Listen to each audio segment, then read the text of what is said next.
Pues vamos a seguir escuchando la palabra del Señor por medio de la predicación, de la proclamación de su palabra en el poder del Espíritu Santo. Y no vamos a escuchar las palabras de hombres, sino cómo podemos por medio del Espíritu Santo explicar lo que el Señor ha revelado por medio de su palabra. Y os invito a abrir vuestra Biblia en 1 de Timoteo capítulo 6. 1 de Timoteo capítulo 6.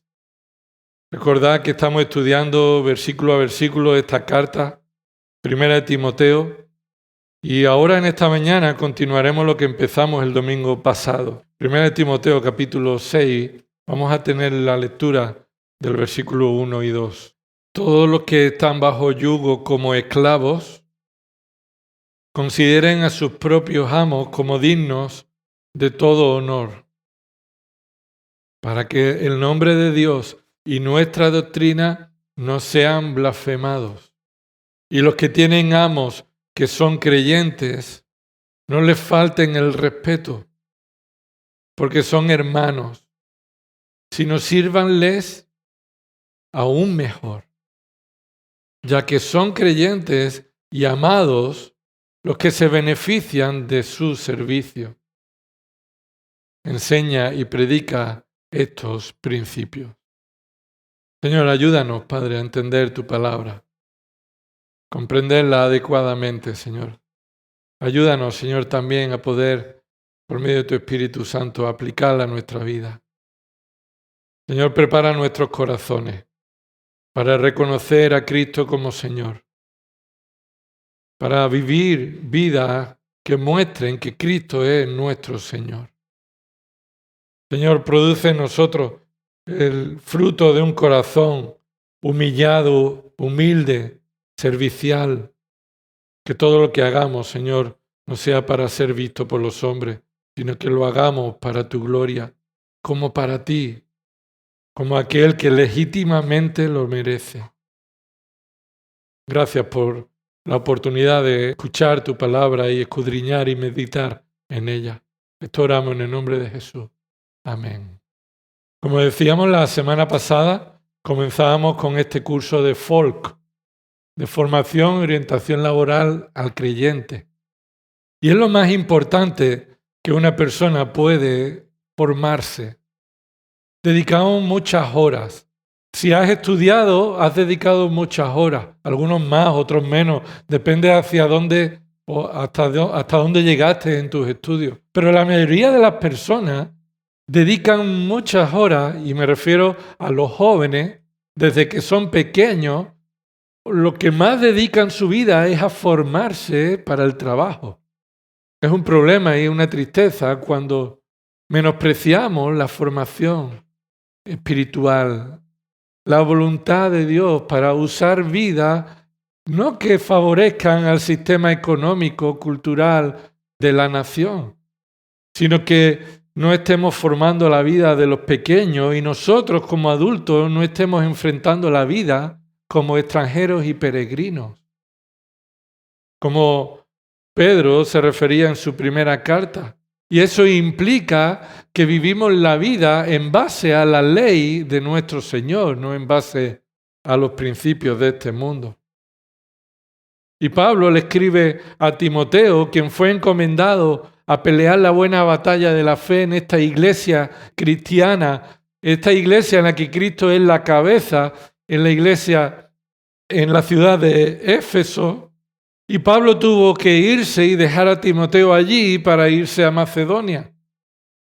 Y cuando recibe de Timoteo, presumiblemente, una carta expresándole todas las circunstancias que Timoteo estaba enfrentando, una de las razones por las que Pablo le escribe a Timoteo esta primera carta es porque Timoteo está a punto de abandonar esta labor.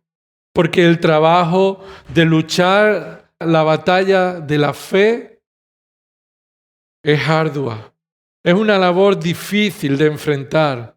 Y Pablo le anima con esta carta a Timoteo a que enfrente esta batalla, mandando a los falsos maestros a no enseñar doctrinas extrañas, corregir a la iglesia en distintas situaciones en las que la iglesia está afectada por la falsa doctrina.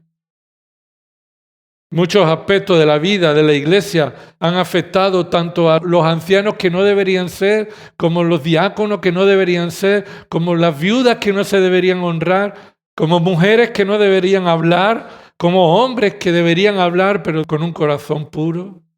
Tantas y tantas cosas que Timoteo tuvo que enfrentar. Y esto es porque la falsa doctrina afecta de manera profunda toda la vida de los creyentes que son guiados por esa falsa doctrina. Es más, después de haber corregido en el capítulo 5 sobre estas viudas, encontramos también que estas viudas que son honradas bíblicamente debían ser sostenidas por personas que deben trabajar para el cuidado de estas viudas. Personas que habían abandonado el cuidado de sus familiares necesitados eran peor que un incrédulo. Es más, viudas que habían tomado el compromiso de mantenerse viudas en esa condición para el servicio al Señor, habían abandonado ese compromiso y se habían dedicado a una vida de pecado. La siguiente área de la vida personal que se ve afectada por la falsa doctrina y que Timoteo debe corregir tiene que ver con los efectos de la falsa doctrina en el cumplimiento de nuestras responsabilidades.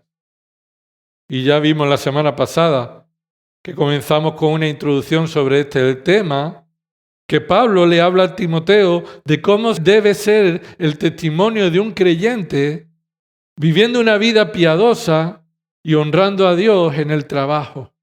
Recuerda que dijimos que estos dos versículos, capítulo 6, versículo del 1 al 2, nos dice que la manera en la que nosotros nos comportamos en el trabajo es un testimonio de cómo nos sometemos a Cristo como Señor.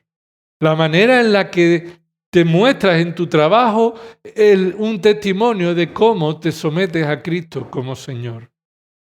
De cómo estás honrando al Señor en tu vida. Eso puede verse en la forma en la que tú trabajas, en la forma en la que tú te sometes a tus jefes, en la forma en la que tú desarrollas tu labor bajo la autoridad de tus superiores. Vimos que el trabajo no es una maldición, ¿verdad?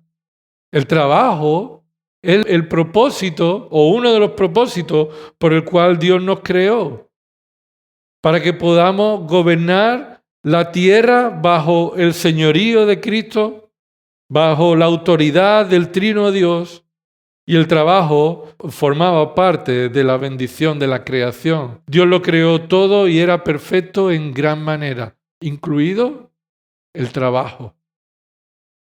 Así que el trabajo no es causa del pecado. Sí que es causa del pecado, como vimos, las condiciones que hoy tenemos que trabajar. El pecado en Génesis 3 afectó a la creación fue maldita por el pecado, así que produciría espinos, abrojos. Tendría el hombre que trabajar la tierra con sudor, con más esfuerzo. Es más, tendría que realizar trabajo en relación con otras personas que son pecadoras como yo.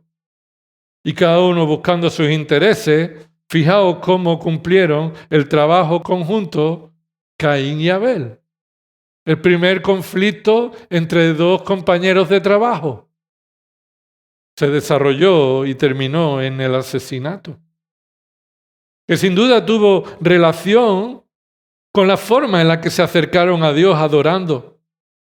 Uno se quiso acercar a Dios trayendo el fruto de su trabajo y otro conforme a lo que Dios había establecido, que era necesario que un sustituto fuera derramada su sangre. Así que a veces el trabajo se constituye como la forma de restituir nuestra gloria, nuestro valor, como Caín lo hizo.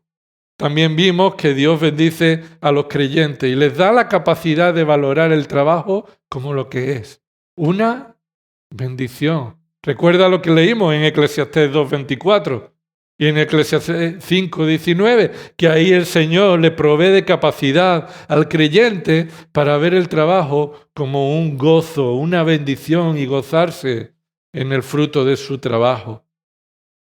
Recuerda que Mateo 6, en el Sermón del Monte, Cristo dijo, no os afanéis.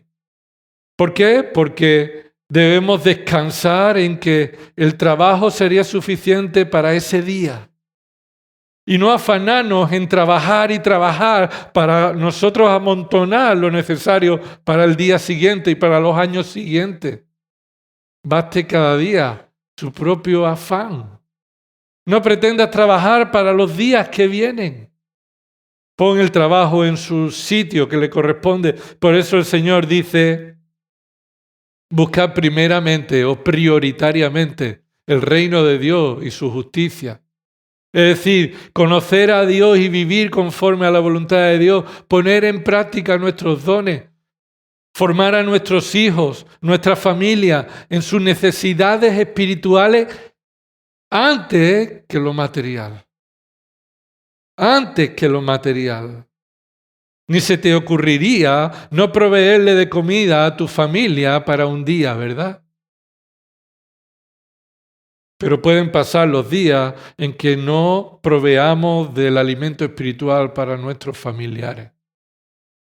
O estás ocupado en proveer de tus necesidades cada día, pero no te preocupas de cómo estás creciendo en el conocimiento y en la obediencia a la voluntad del Señor.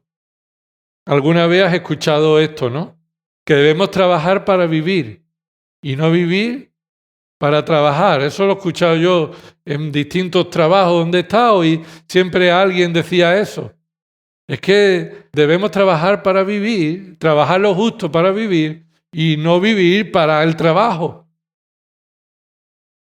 Bueno, eso es lo que la palabra de Dios nos enseña. Debemos vivir para la vida espiritual, para proveer de las necesidades espirituales. El creyente debe procurar trabajar lo justo para tener lo necesario y dedicar el resto del tiempo a cuidar de su familia, de su vida espiritual, de la lectura de la palabra de Dios, de la oración, poner en práctica sus dones en el ministerio para el cual Dios le ha designado en el cuerpo de Cristo. En muchas ocasiones no tenemos tiempo porque lo ocupamos en cosas inapropiadas. Recuerda lo que el Salmo 127 nos dice. Versículo 2. Es en vano que os levantéis de madrugada, que os acostéis tarde, que comáis pan de afanosa labor. Es en vano. Ahí no está la bendición. La bendición es depender del Señor en que Él va a proveer. Y dice el versículo, termina diciendo, pues Él, el Señor, da a su amado aún mientras duerme. Aún mientras duerme. Cuando el creyente que espera y descansa en el Señor, después de trabajar, el Señor le provee cuando está descansando de su labor y ha puesto fin a esa labor. Dios es nuestro proveedor, hermano. Y debemos reconocerlo poniéndole un límite a nuestro trabajo. Dios es nuestro proveedor y Él no nos provee del trabajo para que sea el sentido de nuestra vida. Él nos provee del trabajo para vivir y honrarle de una manera adecuada y descansar en su provisión cada día y alimentar espiritualmente nuestro propio corazón y aquellos que nos rodean y dependen de nosotros. Recuerda que estuvimos viendo 1 Corintios 7. Acompáñame ahí por un momento, 1 Corintios 7. Pablo enseña a los creyentes de la iglesia en la ciudad de Corinto que debían dar testimonio de su salvación. Ellos habían sido salvados por gracia y debían mantenerse en esa condición en la que Dios los salvó, los llamó a salvación por medio de la predicación del Evangelio. Los creyentes en Corinto estaban descontentos. En el capítulo 7 comienza mostrando el descontento de los creyentes que a veces sucede en su relación matrimonial. Y por eso ahí Pablo les está enseñando cómo deben honrar al Señor en su condición matrimonial. Pero algunos también estaban descontentos y estaban a punto de entrar en una situación de judaísmo. Algunos se querían circuncidar en base a la falsa doctrina de los judaizantes. que enseñaban que para ser salvos, o una forma en que demostraban ser salvos, era cumpliendo la ley de Moisés. Debían circuncidarse para entrar a formar parte del pueblo de Dios. Esa era la falsa doctrina. Esta era una forma en que estos creyentes se volverían a hacer esclavos de los hombres en lugar de vivir en la libertad que en Cristo han recibido. Cristo los hizo libres por medio de la sangre en la cruz. Y esta libertad era igualmente mal usada por otros que usaban la libertad para el pecado, para abandonar una manera apropiada de vivir. Y dice en el versículo 17, 1 Corintios 7, 17, fuera de esto, según el Señor ha asignado a cada uno, según Dios llamó a cada cual. Observa que la condición en la que hemos estado cuando Dios nos salvó es la condición en la que Dios nos ha asignado. Observa el versículo 17. Fuera de esto, según el Señor ha asignado a cada uno, es decir, en la condición en la que el Señor ha querido que estemos socialmente, matrimonialmente, o cualquier situación en la que tú te encuentras, y en esa situación el Señor te llamó a salvación, dice el mandato, así ande. Y esto ordeno en todas las iglesias. Versículo 18, ¿fue llamado alguno ya circuncidado? Quédese circuncidado. ¿Fue llamado alguno estando incircunciso? ¿Qué dice? No se circuncide, a pesar de que muchos enseñen que deben circuncidarse contrario a la voluntad de Dios. Versículo 19, la circuncisión nada es, y nada es la incircuncisión, sino el guardar los mandamientos de Dios, es decir, vivir conforme a la voluntad de Dios. Cada uno permanezca en la condición en que fue llamado. Y ahora continúa hablando no solamente en su vida espiritual o en su relación con el Señor, en la circuncisión o no, sino en su área social. Dice el versículo 21, ¿fuiste llamado siendo esclavo? No te preocupes, no te preocupes. Esa no es una situación pecaminosa. No estás andando en pecado y es del Señor quien te cuida. Aunque, dice ahí, versículo 21, es preferible que busques la libertad. Prefiere la libertad si puedes obtenerla. Observa ahí, si puedes obtener tu libertad. ¿Qué significa si puedes obtener tu libertad? Pues esta era la condición social. La situación de un esclavo era que por causa de una deuda, de una condición o situación en la que no tenía capacidad para pagar, se encontraba bajo el yugo de la esclavitud para pagar esa deuda. Así que si puedes obtener tu libertad pagando esa deuda con tu trabajo, prefiérelo. Y continúa ahí mostrándonos que no debemos hacernos esclavos de los hombres, ya que hemos sido libertados por la sangre de Cristo. Y ese esclavo de los hombres es tanto en la condición social de tener deudas como en la cuestión religiosa de colocarnos bajo los mandatos religiosos de la falsa doctrina. Ahora continuamos viendo algunos pasajes del Nuevo Testamento en modo de introducción que nos muestra cómo el creyente debe honrar a Dios por medio de su testimonio piadoso en el trabajo. Acompáñame a Tito capítulo 2. Tito capítulo 2. Otra carta pastoral, conocida como las cartas pastorales, que Pablo escribió a otro colaborador suyo, a otro pastor que Dios encomendó para que cumpliera la labor de corregir, de pastorear, de enseñar la sana doctrina. Y este Tito estaba en Creta. Y dice ahí en el capítulo 2, versículo 9, exhorta a los siervos a que se sujeten a sus amos en todo, que sean complacientes, no contradiciendo, no defraudando, sino mostrando toda buena fe para que adornen la doctrina de Dios nuestro Salvador en todo respecto. Así que la sana doctrina ha sido dada para ser vivida. Mira lo que dice el capítulo 2, versículo 1. Pero en cuanto a ti, a Tito, en cuanto a ti, enseña lo que está de acuerdo con la sana doctrina. Así que la sana doctrina debe ser enseñada para que aquellos que la recibimos vivamos conforme a la sana doctrina. Y a partir de ahí, versículo 2, los hombres mayores deben ser sobrios, dignos, prudentes. Versículo 3, las mujeres de avanzada edad deben ser reverentes en su conducta. Versículo 4, las mujeres jóvenes deben aprender a amar a sus maridos. Los hombres jóvenes, versículo 6, deben ser prudentes, mostrarse en todo como ejemplo de buenas obras. Y por último, versículo 9, ¿cómo se vive la sana doctrina en el trabajo?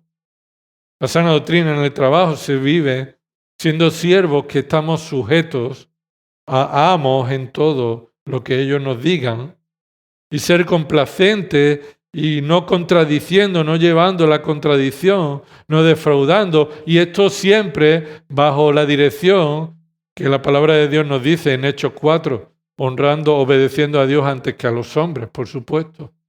Pero dentro de esa área, si no contradice la voluntad de Dios, debemos como creyentes obedecer a nuestros amos en todo lo que nos pidan y nos dicen. Debemos no contradecirlo, no defraudarlo. Debemos mostrar toda buena fe, toda buena fe. Así que la sana doctrina ha sido dada para que vivamos conforme a ella en todo ámbito de nuestra vida, incluido tu trabajo. Filemón, versículo 5, se muestra el testimonio de la fe de un amo piadoso hacia su esclavo, su siervo. Pablo le escribe a Filemón y dice el versículo 4, doy gracias a mi Dios siempre, haciendo mención de ti en mis oraciones, porque oigo de tu amor y de la fe que tienes hacia el Señor Jesucristo y hacia todos los santos. Y ahí Pablo está escribiendo a un creyente, Filemón, que es un hombre de testimonio que ama al Señor y ama a sus santos, ama a los creyentes. Pero además es un amo que se ha comportado adecuadamente con su esclavo. Este esclavo fue Onésimo. Este Onésimo algo le robó a Filemón y tuvo que huir por no pagar o restituir lo que había robado. Y Pablo, estando en la cárcel, conoce a Onésimo y entonces, versículo 10 dice, te ruego por mi hijo Onésimo, quien he engendrado en mis prisiones. Una forma de hablar engendrado es que conoció el Evangelio y creyó en Cristo Jesús como Salvador. Nació de nuevo estando en prisión. Versículo 11, el cual en otro tiempo te era inútil. Y este te era inútil, es que este Onésimo no fue útil para su amo porque hizo lo contrario de lo que su amo le pedía. Pero dice, ahora nos es útil a ti y a mí. Te lo vuelvo a enviar en persona, es decir, como si fuera mi propio corazón, a quien hubiera querido retener conmigo para que me sirviera en lugar tuyo en mis prisiones por el Evangelio. Pero no quise hacer nada sin tu consentimiento. Observa, Pablo se somete al consentimiento del amo de Onésimo. Onésimo tiene un compromiso como esclavo de Filemón de cubrir su libertad, su deuda. Así que Pablo le gustaría quedarse con Onésimo como siervo, pero no quería hacerlo sin su consentimiento, el consentimiento de Filemón, quien tenía la autoridad sobre Onésimo. Y observa lo que dice el versículo 15. Versículo 15. Porque quizá por esto se apartó de ti por algún tiempo, para que lo volvieras a recibir para siempre, ya no como esclavo, sino como más que un esclavo, como tu hermano amado, especialmente para mí, pero cuanto más para ti, tanto en la carne como en el Señor. Así que el hecho de ser una relación entre creyentes, entre amo y esclavo, debe ser una bendición. Y se muestra aquí el fruto de hermanos creyentes amados que se someten unos a otros, así como se someten a Cristo. Así que volvamos entonces a nuestro pasaje de 1 Timoteo capítulo 6, versículos 1 y 2. Aquí en este pasaje encontramos dos instrucciones fundamentales para una vida piadosa en el trabajo. Dos instrucciones fundamentales para una vida piadosa en el trabajo. Pablo le recuerda a Timoteo cómo debe enseñar la sana doctrina y cómo debemos piadosamente vivir dando honor al Señor en nuestra forma en la que nos relacionamos con nuestros superiores en el trabajo. En primer lugar, debemos demostrar nuestra sumisión a Cristo, considerando nuestros jefes inconversos dignos de todo honor. Debemos mostrar nuestra sumisión a Cristo, considerando a nuestros jefes inconversos dignos de todo honor. Cuando consideras a tus jefes que son inconversos, tú los tratas como a alguien digno de todo honor, estás dando testimonio de tu sumisión a Cristo. Es decir, debemos reconocer que estamos bajo el yugo de la esclavitud, debemos reconocer que debemos identificar nuestra relación con este amo. En segundo lugar, veremos en el versículo 2 que nuestra sumisión a Cristo se demostrará en la forma en la que servimos mucho mejor a nuestros jefes creyentes sin falta de respeto. Esta es la segunda verdad que encontramos en este pasaje. Demostramos nuestra sumisión a Cristo sirviendo mucho mejor a nuestros jefes creyentes sin falta de respeto. Y terminaremos observando que esto es prioritario y esto debe ser enseñado y obedecido. Es necesario que comencemos para esto en reconocer la condición que de manera laboral tenemos con nuestros jefes. Todo esto comienza exponiendo Pablo la relación en la que tenemos con nuestros jefes. Versículo 1. Todos los que están bajo yugo como esclavos. Observa esa palabra, esta situación. Todos aquellos que están en esta condición. Y refuerza esa palabra todos, la idea de esta verdad que afecta a cualquiera que está en una situación laboral. Cualquiera que ha entrado en una relación de trabajo, cualquiera que está en una condición en la que va a trabajar a cambio de saldar una deuda o de recibir dinero por ello, debemos vivir de esta forma. Si tú eres un creyente y tienes un jefe sobre ti, estás obligado y no hay excusa para que no atendamos esta forma en la que debemos honrar al Señor en el trabajo. Observa la condición en la que se encuentran. Todos los que están en esta condición están bajo yugo. Están bajo yugo. ¿Qué significa estar bajo yugo? Esa palabra yugo se utiliza de manera figurada y muestra la sumisión de una persona que es esclavo a la autoridad de su amo. Muestra la actitud de una persona que por medio en la actualidad de un contrato laboral nos sometemos a la autoridad de nuestro jefe de manera sumisa y reconocemos que Él tiene autoridad sobre nosotros para realizar un trabajo en concreto. La palabra yugo se especifica un yugo muy concreto, un yugo como esclavos. Observa eso. Este yugo se identifica como una condición específica. Indica que se refiere a la relación entre esclavo y amo. El yugo es esa figura de un elemento que se ponía sobre un asno para llevar al asno por un camino concreto arrastrando una carga.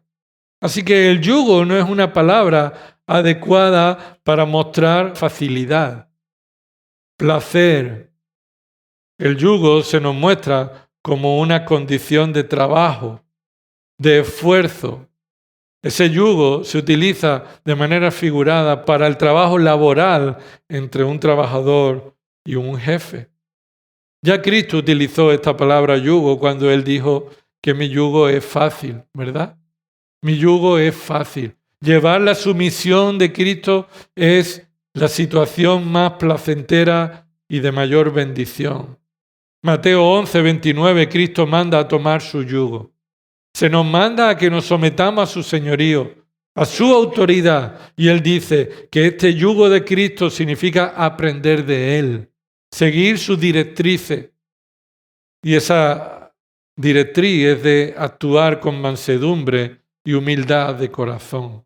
Así que si te sometes al yugo de Cristo y aprendes de Él, que Él es manso y humilde, esa es la característica que debe verse en tu relación con tu jefe. Porque antes de ponerte el yugo de tu jefe, tienes un yugo puesto anterior, que es por encima de todo yugo, el yugo de Cristo. Y como Él es manso y humilde, así debes mostrar tu relación laboral con tu jefe.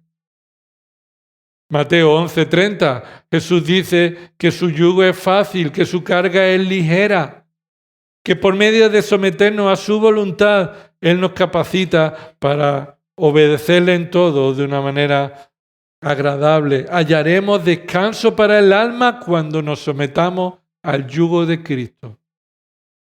Y esto significa que cuando tú en tu trabajo te sometes al yugo de tu jefe, así como te sometes al yugo de Cristo, tu labor, tu trabajo será un trabajo apetecible. No será fácil, pero por el yugo de Cristo, entonces tu labor, tu yugo laboral, será un reflejo del yugo de Cristo. Del modo en que demuestras tu sumisión a Cristo, así te sometes a tu jefe en el trabajo. Claro, y cada uno sabemos cómo es nuestro comportamiento en el trabajo, o ha sido en el trabajo.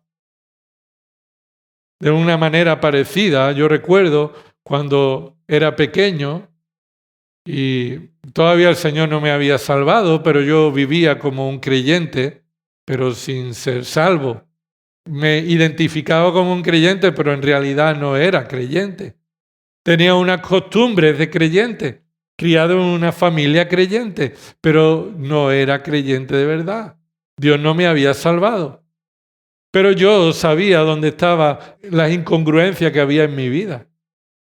A mí me daría vergüenza, y yo recuerdo esto que pasaba, me daba vergüenza que en mi colegio, alguno que me veía cómo me comportaba yo en el colegio, un día viniera al culto y me viera en el culto. Porque yo sabía que mi comportamiento en el colegio no era el mismo que cómo yo me comportaba después en las reuniones con los creyentes cuando mis padres estaban.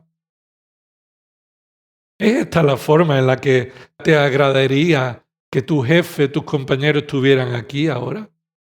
¿Qué dirían de nosotros al vernos en el trabajo, pero después una actitud diferente con los creyentes? Y esto es lo que estaba sucediendo en la iglesia de Éfeso. Ellos estaban viviendo en el trabajo de una manera como un no creyente. Estaban separando su relación laboral de su relación espiritual. Tenían un testimonio diferente en el trabajo que con los creyentes. Y nuestra sumisión a Cristo no tiene horario, no tiene espacio, es en todo lugar, en todo tiempo.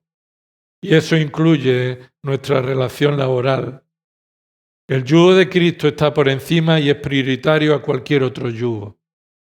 Por eso Hechos 4:19 o Hechos 5:29 dice eso. Vamos a obedecer al Señor antes que a los hombres.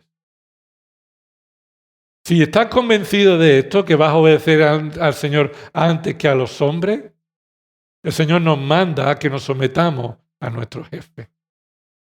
Que en aquello que no va en contra de su palabra, nosotros sirvamos a nuestro jefe como si estuviéramos sirviendo al mismo Señor. Así que esta palabra bajo el yugo como esclavos, nos muestra que todos que estamos bajo una relación laboral, estamos bajo la autoridad, antes la de Cristo, sobre todo, y después la autoridad de nuestro jefe. Así que el punto es este, que todo esclavo que es creyente debe servir de una manera ejemplar como muestra de su honra a Dios como su amo superior. Si no honramos al Señor al que no vemos, ¿cómo podemos honrar a la autoridad que Él ha establecido? Como el apóstol Juan decía en la primera carta de Juan, si no amas a tu hermano al que ves, no me puedas decir que amas al Señor a quien no has visto. Y la forma en la que nos relacionamos, mostramos cuál es nuestra relación con el Señor. El Señor en su palabra ha hablado acerca de esta relación con los amos, o sea, con los esclavos, de muchas maneras. De una manera general, un esclavo es alguien que sirve a otro. Pero la esclavitud aparece en la Escritura, sobre todo, como una condición de juicio que cae sobre algunas personas que han deshonrado a Dios. Puedes verlo y apuntarlo ahí en Génesis capítulo 9, versículo 25. La primera vez que aparece esta palabra de esclavitud es el juicio que Dios trae por medio de las palabras que Noé va a nombrar a su hijo Cam. Ese hijo que avergonzó a su padre, deshonró a su padre, habiéndolo visto en desnudez. Noé le dijo, maldito serás por este pecado, y lo destinó a ser siervo de siervos para sus hermanos. No el siervo de sus hermanos, sino el siervo de los siervos de sus hermanos. Y esto es señal de juicio, de castigo por la deshonra al Señor y a la autoridad. Los esclavos también mostraron a lo largo de los años la prosperidad económica de muchas personas. Génesis 12, 16 nos dice que Abraham tenía muchos siervos y eso era señal de prosperidad. Muchos de esos siervos eran trabajadores, eran personas que estaban bajo el cuidado de su amo para proveerles trabajo, cuidado y todo lo necesario. Pero la esclavitud la vemos también como Israel, entrando por medio de José, su familia, Dios lo preservó para que entraran en Egipto y fueran librados de la hambruna que en aquella época había. El pueblo se multiplicó y Egipto causó la opresión sobre el pueblo de Israel y los llevó a la esclavitud. Cuando Israel clamó al Señor, el Señor los escuchó y los libró de la esclavitud de Egipto. Dios escucha a aquel que está en una condición de opresión y es el Señor quien los librará a su tiempo. Es más, en Éxodo 20:10, apúntalo porque este es un texto importante, en Éxodo 20:10, Dios va a establecer cómo su pueblo en la tierra, Israel, se diferenciaría del resto de las naciones en cómo iban a tratar a sus esclavos. Dios no dice, va a dejar de haber esclavitud, sino vais a tratar a vuestros esclavos de manera adecuada. Obsérvalo conmigo, no vamos a dejarlo pasar. Éxodo capítulo 20, versículo 10. Mira lo que dice en primer lugar.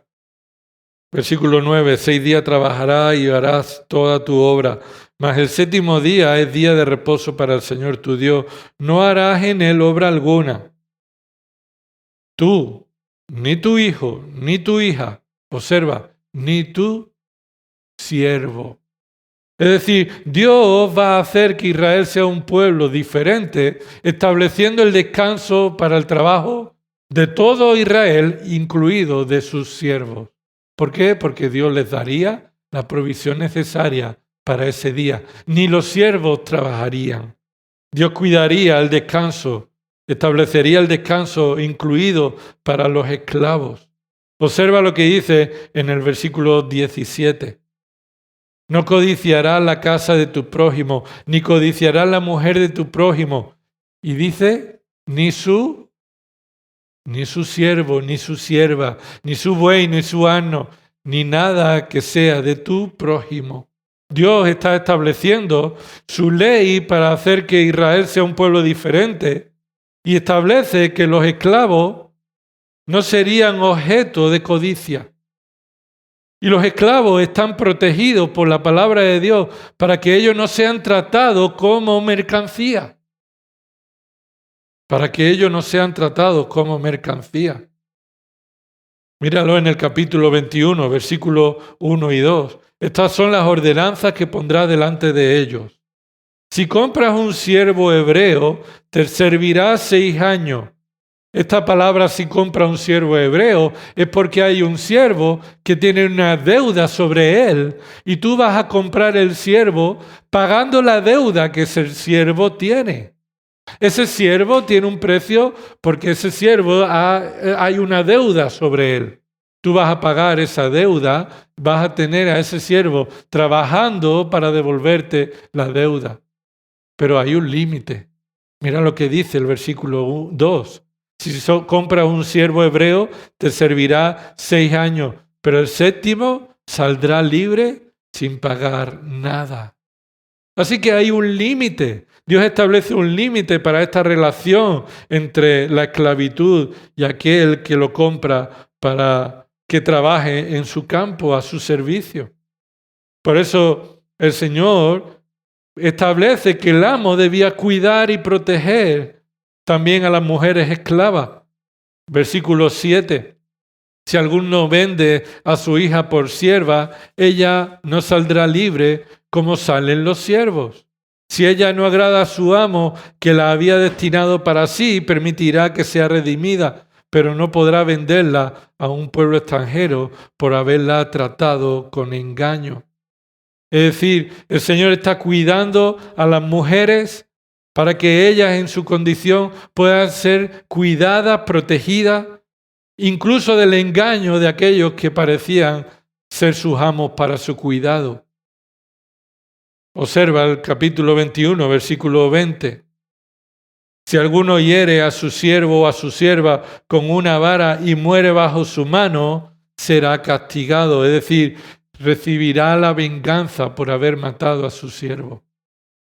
Así que el Señor pone al valor de la vida de un siervo a la misma altura que cualquier otra persona.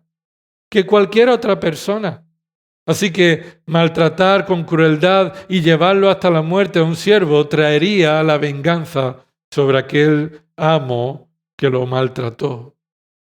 Es más, estos siervos no deben ser explotados. Mira conmigo Levítico capítulo 25. Levítico, un poco más adelante, capítulo 25.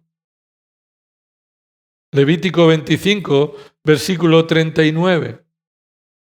Levítico 25, 39 dice la palabra del Señor: y si un hermano tuyo llega a ser tan pobre para contigo que se vende a ti, observa que esta es la razón en la que uno llega a ser un esclavo, su pobreza o sus deudas.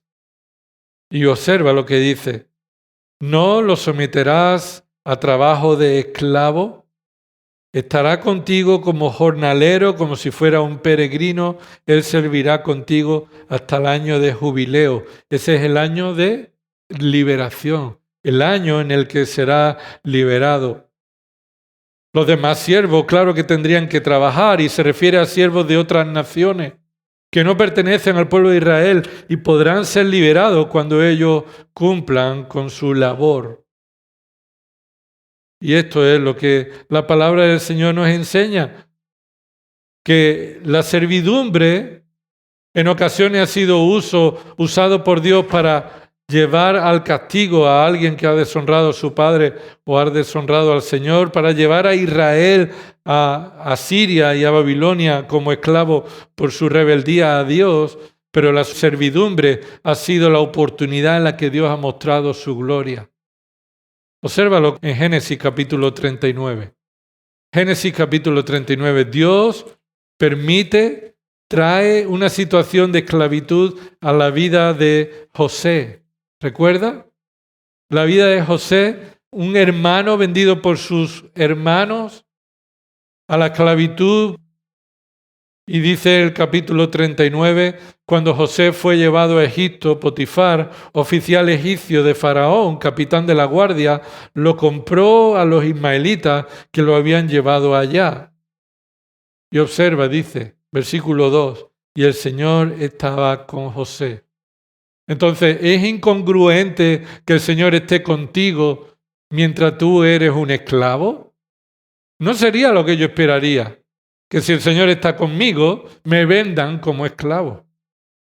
Pero el Señor permite esta situación de esclavitud, en este caso no por el pecado de José, sino para mostrar la gloria de Dios, para mostrar su mano. Por eso dice el versículo 2, y el Señor estaba con José, que llegó a ser un hombre próspero y estaba en la casa de su amo el egipcio. Y vio su amo que el Señor estaba con él y que el Señor hacía prosperar en su mano todo lo que él hacía. Así encontró José gracia ante sus ojos, ante los ojos del amo. ¿Por qué? Porque la mano del Señor estaba con José. Y José estaba honrando a su amo porque esta es la forma de honrar a Dios. Esta es y debe ser la actitud nuestra como creyentes en nuestro trabajo. Honramos al Señor en la manera en la que honramos a nuestro jefe.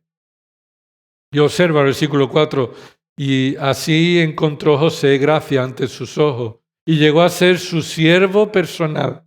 Y lo hizo mayordomo sobre su casa y entregó en su mano todo lo que poseía.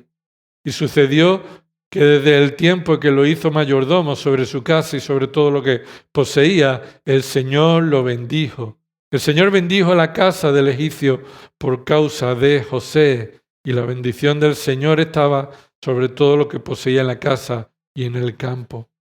¿Por qué? Porque José sirvió al Señor del mismo modo que así lo mostró sirviendo a su amo, a su dueño. Ni el rencor por sus hermanos, ni por saberse de las promesas que Dios dio a Abraham.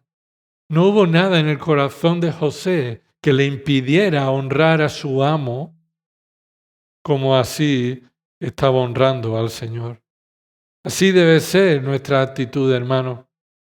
Abandonar el pecado de orgullo, de soberbia, de creernos superiores a nuestros amos y servir al Señor por encima de todo y mostrar este servicio en cómo nos sometemos a nuestro jefe. Estas dos instrucciones fundamentales para la vida piadosa se ven primero en el contexto de un amo, un jefe inconverso.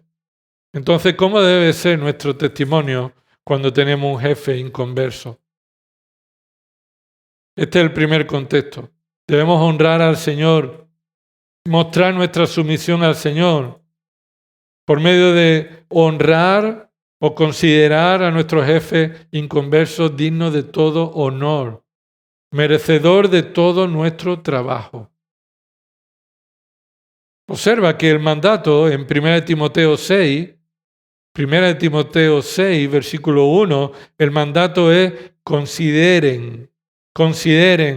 Todos los que están en esta relación laboral deben considerar. Indica una corrección, no una instrucción. Y quiero que pongas atención a esto, hermano. Lo que estaba sucediendo era lo contrario. Por eso era necesaria la instrucción. Porque no era una instrucción, sino era una instrucción correctiva. Se estaba corrigiendo la actitud de los creyentes de Éfeso, movidos por la falsa doctrina y no produciendo frutos espirituales ni sometiéndose al Señor. Ellos no estaban considerando a su jefe como alguien digno de todo honor. Esta es la causa por la que la falsa doctrina estaba afectando a esta iglesia y Pablo tenía que corregir con esta instrucción. Los creyentes en Éfeso trataban con desprecio a sus amos no creyentes. No necesariamente a los que eran ariscos, a los malos. No a los jefes que eran malos con ellos, sino más bien por su actitud de soberbia y orgullo, creyéndose superiores por ser creyentes, entonces menospreciaban a sus jefes y no se sometían a ellos, no los honraban. Porque tener un concepto equivocado de la libertad te va a llevar a una mala aplicación de la libertad. Ellos menospreciaban a sus amos porque creían que eran libres y que no estaban bajo la autoridad de nadie. Y hermano, tú has sido libertado, si eres creyente, por la sangre de Cristo de la esclavitud del pecado, pero no has sido libertado de tu sumisión a la autoridad que Dios ha puesto sobre ti, ni de la gobernante, ni de tu jefe, ni de tu encargado, ni de la cadena de mando que hay sobre ti.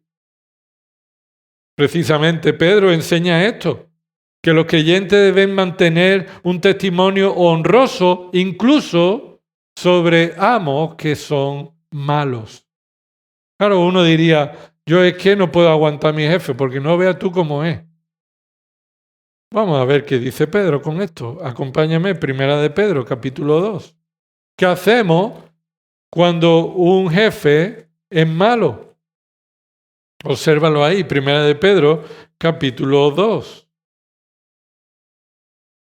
Y todo empieza, aunque el versículo 18 se concreta sobre los siervos que deben estar sujetos a sus amos, quiero que empiece a leer desde el versículo 13.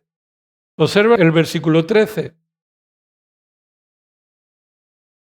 Someteos por causa del Señor a toda institución humana, ya sea al rey como autoridad o a los gobernadores como enviados por él para castigo de los malhechores y alabanza de los que hacen el bien.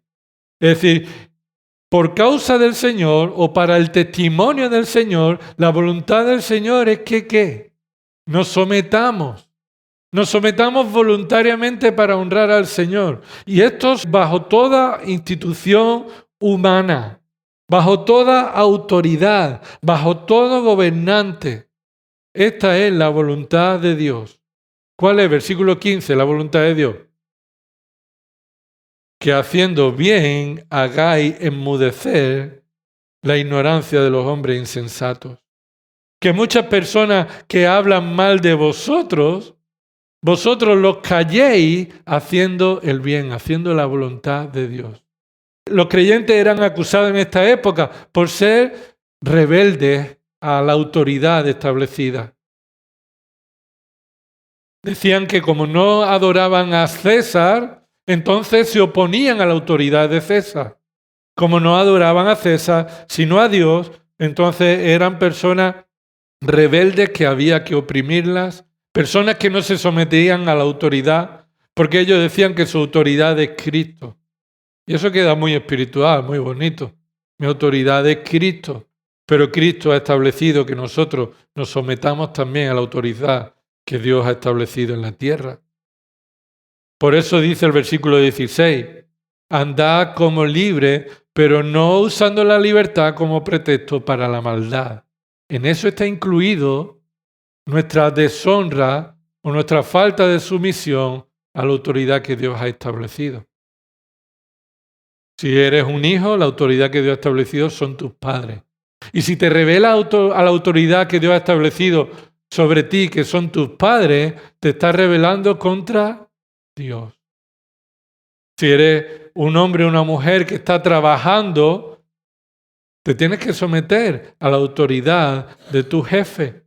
Y no usar el concepto de la libertad que en Cristo hemos recibido para usarla para nuestro pretexto de maldad, sino dice el versículo 16, emplearla como, mira lo que dice, siervos de Dios.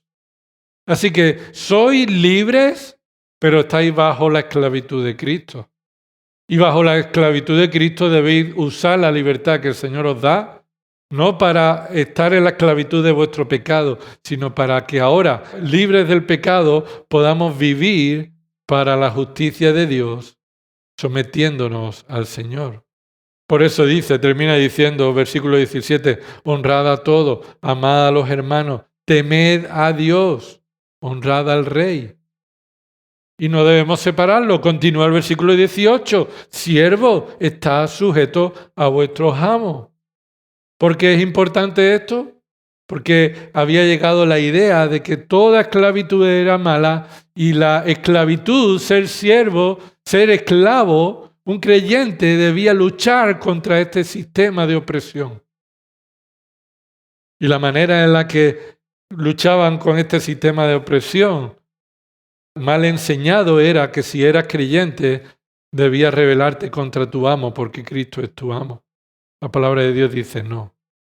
El Señor dice, yo soy tu amo, y si tú eres siervo bajo un amo en la tierra, debes someterte a ese amo como testimonio de cómo te sometes a mi autoridad. Por eso le dice, sujetad a vuestros amos con todo respeto. Y la pregunta vendría, sí, yo me sujeto a los que me respeten. Si tú me respetas, yo te respeto, ¿verdad? Ese es lo que dice el mundo. Si tú me respetas, yo te respeto. Cuando me falten el respeto, yo tengo autoridad para faltarle el respeto. Y observa lo que dice, no solo a los que son buenos y afables, no solo a los que os respeten, los que sean buenos, amigables, afables con vosotros, los que buscan vuestro interés, los que son obedientes al Señor, temen al Señor y os cuidan, sino también a los que son insoportables. Insoportable, esa palabra insoportable es más dura en el original, los que son perversos. A los que son perversos. Si él no me respeta, entonces yo tampoco le respeto. ¿Es lo que dice la Biblia? Yo creo que no. Lo que aquí el apóstol Pedro nos está diciendo por el Espíritu Santo es que nosotros mostramos un testimonio de nuestra sumisión a Cristo cuando servimos a nuestros amos con todo respeto, incluso cuando estos amos son malos, insoportables. ¿Por qué debemos hacerlo? Versículo 19. Porque esto haya gracia. Esto es la voluntad de Dios. Esto es la gracia de Dios en vosotros. Aquí se muestra la gracia de Dios en vuestra vida. Si por causa de la conciencia ante Dios, y esto es por causa del temor a Dios, alguno sobrelleva penalidades sufriendo injustamente. Es decir, debéis honrar a vuestros amos insoportables, porque esto es lo que muestra la gracia de Dios en vuestra vida.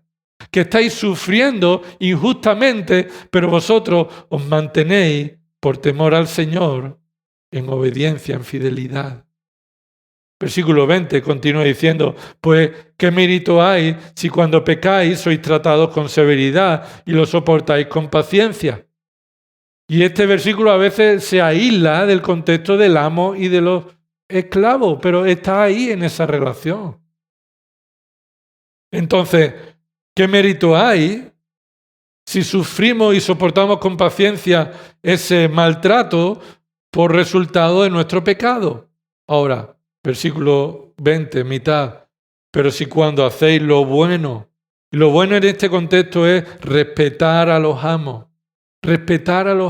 a pesar de ser amos insoportables, malos.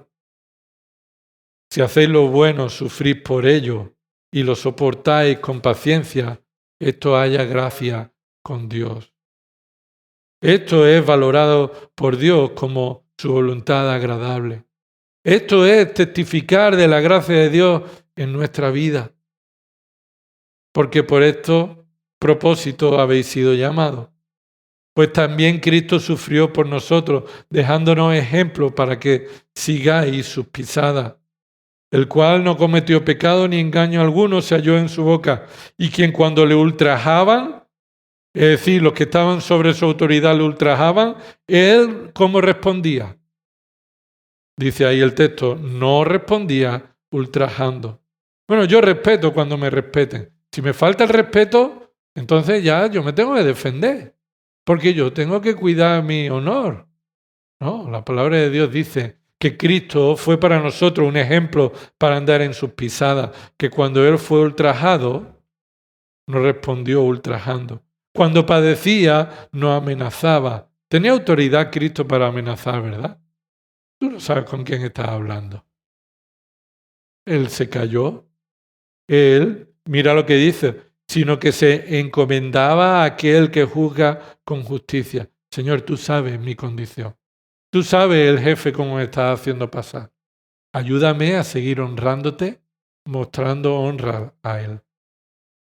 Y espero que tú obres en tu voluntad con toda justicia, la cual no me la tomaré por mi propia mano. Ni siquiera Cristo se la tomó por su propia mano. Versículo 24, Él mismo llevó nuestros pecados en su cuerpo sobre la cruz, a fin de que muramos al pecado y vivamos a la justicia. Es decir, hemos muerto con Cristo y ya no somos esclavos del pecado. Ahora vivimos para la justicia, para poder mostrar que Cristo es nuestro pastor y Señor y andemos en sus pisadas. Así que debemos honrar a nuestros amos y no significa a aquellos que nos honran, sino incluye a aquellos que nos deshonran, que son difíciles de soportar, insoportables, que son perversos, incluso irracionales. Así que, de nuevo, tenemos este ejemplo en Cristo que nosotros debemos mostrar en nuestra vida cristiana. El mandato de Dios para los creyentes es que no enfaticemos la libertad para nuestros intereses, para lo que nos conviene. No tomemos la palabra de Dios para nuestra conveniencia, sino que nos sometamos a la palabra de Dios aun cuando tenemos que obedecer en medio del sufrimiento, de la injusticia. ¿A quién debemos considerar? Mira lo que dice ahí, 1 Timoteo 6. Debemos considerar ¿a quién? A sus propios amos. Esto hace referencia a los receptores de esta consideración nuestra. A lo largo de los siglos, por causa del pecado, la palabra griega que significa amo es la misma que procede de la palabra que hoy usamos.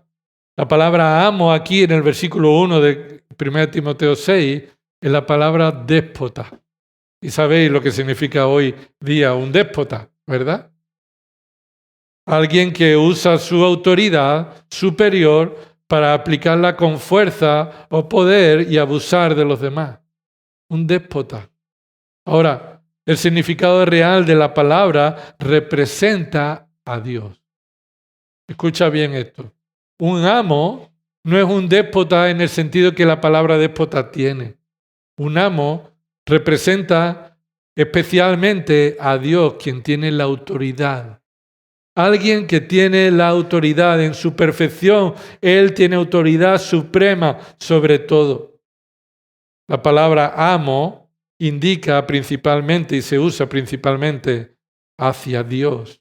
Y de este modo nosotros debemos ver a nuestros amos superiores como aquellos que tienen una autoridad delegada de parte de Dios sobre nosotros.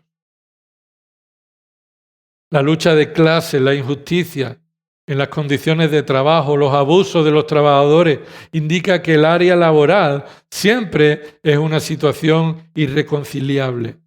El trabajador siempre va a estar en contra de su jefe y los jefes siempre van a querer explotar a sus trabajadores por causa del pecado, pero esto no debe ser así por los frutos espirituales en un creyente. El creyente se le acabaron sus luchas de clase, sus luchas laborales. No necesita el sindicato. Tiene a Cristo con él. Y el Señor le ayuda a responder incluso en esos abusos que su jefe le da, a hacerlo con honra y cuidando su relación laboral. El creyente tiene la oportunidad en el trabajo de mostrar los frutos espirituales de humildad y de amor al considerar a los amos no como enemigos, sino como aquellos que Dios ha puesto con autoridad y honrarlos como si fuera el mismo Señor. El Señor va a juzgar a los creyentes que deshonran a sus jefes. El Señor va a traer juicio sobre los creyentes que deshonren a su jefe. No habrá excusa de lo que el jefe te haya hecho. Él es en la autoridad que ha sido establecida por Dios. Por supuesto que a día de hoy tienes oportunidad de buscarte otro trabajo. Si es una relación insoportable, pero eso no te da pie a deshonrarlo a Él. Búscate otro trabajo. Si puedes, dice, como decía, si tienes posibilidad de quitarte este yugo con ese hombre, búscate otro trabajo. Pero tu relación laboral siempre debe mostrar cómo honras al Señor, considerando a tu jefe como alguien quien es digno de tu honor, quien merece que tú lo trates con todo respeto. Y observa que esto es para tus propios amos. Observa el versículo 1. Consideren a sus propios amos. ¿Por qué dice sus propios amos? Porque tu relación laboral no es con todos los amos del mundo, es con un amo en concreto. Porque sea siervo o esclavo, no te coloca en un escalón en el que socialmente estás bajo la autoridad de todos los que sean amos. No, tu relación es concreta, personal, con un amo. Obsérvalo ahí, sus propios amos. Esta indicación muestra que los esclavos están sometidos a sus propios amos en relación particular y no como escala social. Ellos deben mostrar respeto a sus amos, pero deben reconocer que otros amos no tienen la autoridad sobre ellos. Uno puede ser esclavo de un amo, pero los demás amos no tienen autoridad sobre los esclavos de otros. Entonces esto significa que no solo debamos mostrar buen testimonio en nuestros amos solamente, sino a todas las personas. En general, nuestra amabilidad debe ser conocida por todos los hombres. Pero nuestra relación laboral debe ser concretada y no debe ser una condición social que te coloca por debajo de todos los amos. ¿Cómo debe ser esta consideración? Y con esto terminamos, míralo. ¿Cómo debe ser esta consideración? Continuaremos el domingo que viene. Versículo 1. Debemos considerarlo como digno de todo honor. Esa palabra digno se usa en referencia al salario. El obrero es digno de su salario, como dice Mateo 10:10. O también lo hemos visto en 1 Timoteo. Aquí lo hemos visto, versículo 5, capítulo 5, versículo 18. El obrero es digno de su salario. Es decir, alguien que debe ser merecedor o es merecedor del pago de su salario. Ahora, esta palabra digno, merecedor, va acompañada con el honor. Es digno de honor.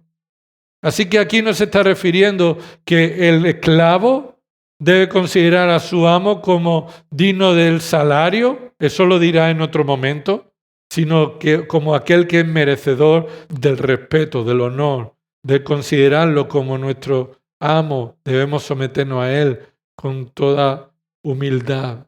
Esto indicaría que los creyentes muestran que del mismo modo que se someten a sus amos, están sometidos a Cristo, en contra de una idea equivocada de la libertad. Así que debemos no confundir la libertad espiritual en Cristo con nuestra sumisión, con la libertad que en muchas ocasiones se expresa y que nos llevaría a deshonrar a nuestros jefes en nuestro trabajo. Así que observa que debemos considerar a nuestro jefe como alguien que merece nuestro respeto. ¿Pero qué tipo de respeto? ¿Cuánto respeto? Observa el texto conmigo. Debe considerar a sus propios amos, ya sea bueno o malo, como dignos de honor, un poquito o mucho. Más bien dice todo honor. Lo que está diciendo con esta palabra todo honor es que no debe haber ningún motivo o razón para que tú le falte el respeto a tu jefe. A lo mejor yo sé, hermano, que esto no nos gusta. No nos gusta dependiendo de cuál sea nuestra situación laboral. Pero esta es la voluntad de Dios, que honremos al Señor en la forma en la que reconocemos que no tenemos ningún motivo para faltarle el respeto a nuestro jefe. Y esto no significa que tengamos que convertir nuestra relación laboral como la prioridad de nuestra vida por encima del Señor. Soy esclavo, dime lo que tú quieras. No, tú estás en tu posición, tengo al Señor como mi máxima autoridad, tengo su palabra como los principios de prioridad. Si tú me exiges a mí trabajar más allá de las horas que es considerable para el cuidado espiritual y material de mi familia, entonces tendré que buscar otro trabajo. Si es algo puntual, entonces tendrás que mostrar tu disposición, pero si tu jefe está llevándote a un punto que está deshonrando otros principios que el Señor te da, debes entonces colocar al Señor en el lugar que le corresponde por encima de todo.